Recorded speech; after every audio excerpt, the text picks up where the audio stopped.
Maveli express വരും. അതിനു മുമ്പിൽ ചാടിയാൽ വേദന അറിയാതെ ഒരു സെക്കൻഡ് കൊണ്ട് തീരും. ഞാൻ ഇരട്ടത്ത് മാറി ഒരു ബെഞ്ചിൽ ഇരുന്നു. കണ്ണുനീരോട് കൂടി എൻ്റെ മക്കളെ മനസ്സിൽ 7:45 7:30 ഒരു ചേച്ചി വന്നു. അന്ന് കൃപാസനം എന്ന് പറയുന്നത് അത്ര പ്രശസ്തിയില്ല. ഈ ഒരു ചേച്ചി വന്നു, ഒരു പത്രവും കൊണ്ട് വന്നു. എന്നോട് പറഞ്ഞു, മോളെ ഈ കരഞ്ഞുകൊണ്ടിരിക്കുമല്ലേ ഈ പത്രം വായിക്കുന്നത്. ഞാൻ ദേഷ്യപ്പെട്ടു. ഈ പത്രം വായിക്കാനുള്ള മാനസികാവസ്ഥയല്ല എനിക്ക്, നിങ്ങൾ നിങ്ങളുടെ വഴിക്ക് പോകുന്നു ഞാൻ പറഞ്ഞു. ഞാൻ അവിടെ ഇരുന്നു. 9 മണി കഴിഞ്ഞു. ട്രെയിൻ വരുന്ന സമയം ഏകദേശം ആയി വരുന്നു. ഞാൻ തയ്യാറെടുക്കുവാണ്. ആദ്യത്തെ അനൗൺസ് കേട്ടു. ഈ ചേച്ചി എൻ്റെ തൊട്ട് സൈഡിൽ നിൽക്കുവാണ്.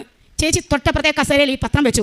മോളെ ഞാൻ പോയിട്ട് എനിക്ക് സമാധാനമില്ല, ഈ പത്രം ഞാനിവിടെ വെച്ചിട്ട് പോവുകയാണ്. ഈ പത്രം മോൾക്കൊരു ഉത്തരം തരും. മോൾ കരയുമല്ലേ, മനസ്സുണ്ടെങ്കിൽ ഇതെടുത്ത് വായിക്കൂ. ഞാൻ നോക്കിയില്ല, അവരെ നോക്കിയില്ല. എൻ്റെ ലക്ഷ്യം മുഴുവൻ റെയിൽവേ പാളത്തിലാണ്. ഇപ്പോൾ എൻ്റെ ശ്രദ്ധ ഈ പത്രത്തിലേക്ക് വന്നു. വെറുതെ ഞാൻ ഈ പത്രം കയ്യിലെടുത്തു. ആദ്യം നോക്കുമ്പോൾ സാക്ഷ്യങ്ങൾ, ക്യാൻസർ സുഖപ്പെട്ടു, കടബാധ്യത മാറി, പല കാര്യങ്ങൾ. 1 പേജ് വായിച്ചു, 2 പേജ് വായിച്ചു. ട്രെയിൻ വന്ന് നിന്നു. ചാടാൻ പറ്റിയില്ല. അപ്പോഴാണ് വിചാരിച്ചത് എൻ്റെ ഉദ്ദേശം ഇവിടെ നഷ്ടപ്പെട്ടു.